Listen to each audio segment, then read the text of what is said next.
what I'm about to tell you is a bit worrying, and it seems that this digital ID policy is getting far, far worse. And it makes me wonder just what's next. I mean, suddenly are we all going to have our DNA taken at birth or something like that to be stuck on the card in some sort of way? And I say that because apparently the Conservatives, Reform UK, the Liberal Democrats, along with some campaign groups, are all up in arms about this latest announcement. And to be honest, it's no big surprise, really.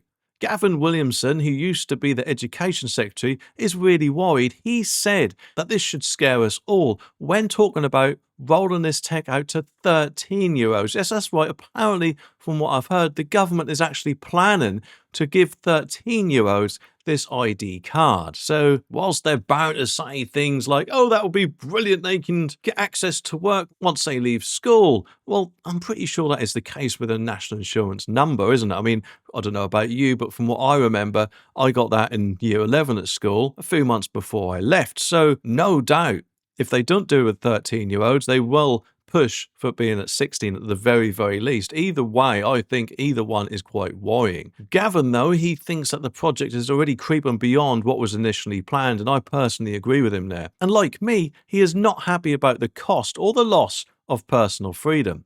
Nigel Farage, of course, good old Nigel's on the same page. He told GB News that I'd rather go to jail than get a digital ID. He's worried about medical records getting stored there, and that's a very good point. And if people get treated differently if they aren't up to date on their vaccinations. Because, yes, can anyone remember going back to all this COVID madness, the few years of it that we had, where people were going all up in arms, weren't we? Saying things like we should have a vaccine passport. And if people don't get a vaccine, they should be banned from this, this, and this, both of which were totally out of order, in my opinion. We should have never got into that state, I don't think. And the mere fact that we did, where if you worked in a certain job, you had to be vaccinated, was one step in the line of quite a few steps way too far, in my opinion. But Nigel, he is not holding back at all, saying that he'd seriously prefer prison if it means avoiding these digital IDs. And get this, more than 2.8 million people have also signed a petition to drop the whole idea, or bloody good job too.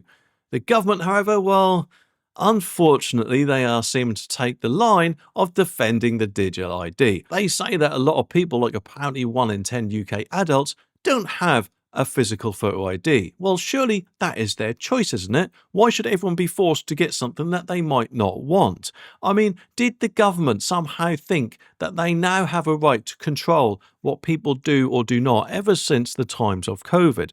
And I don't know about you, but I think that is completely out of order. But they continue that it makes it hard for them to get the services they need. Well, no, it bloody well doesn't, in my opinion. And if it did, then surely it would be up to them. But in their eyes, to help solve this, they are obviously rolling out this new digital ID for free, they reckon, to all of us and legal residents aged 16 and older. But of course, as I said, they now seem to want it to go down to 13 years old, when I'm pretty sure that was 18 to start with, wasn't it? And of course, we'll hear the usual stuff from like, this digital ID will make it easier for people to access a bunch of services.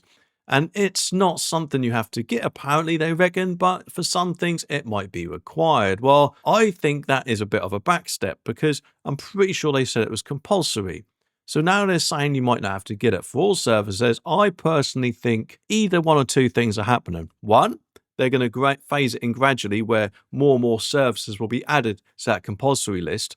Or two, they're trying to pull your wool over your eyes and actually will delay it maybe down the road and then make it compulsory. Or who knows, they might even be having a rethink, judging by that 2.8 million people who have signed that petition. I mean, because let's face it, even though Labour are obviously peeing the whole country off at the moment, governments in general don't tend to like the idea of peeing their voters off. But it seems like Labour, well, he just doesn't seem to give a crap about it, do they? But surely this shows exactly where Keir Starmer stands, because he has apparently given the big thumbs up to India's big digital ID system in his recent trip to Mumbai. It's called Aadhaar and has 95% of the population signed up, even though it's technically voluntary.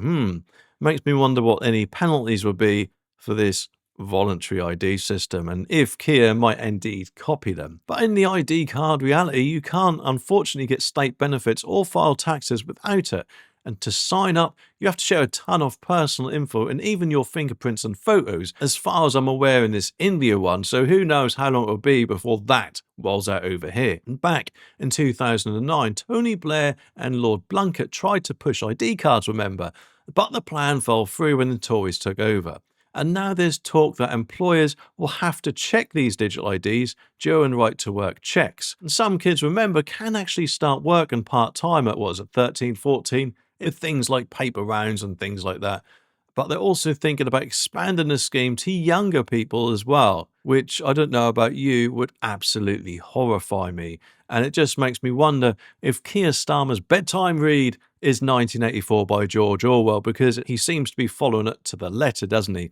But anyway, what do you all think about this? Let me know down in the comments, and I'll be back very soon with some more videos. So make sure you click that subscribe button down there so you don't miss my next one.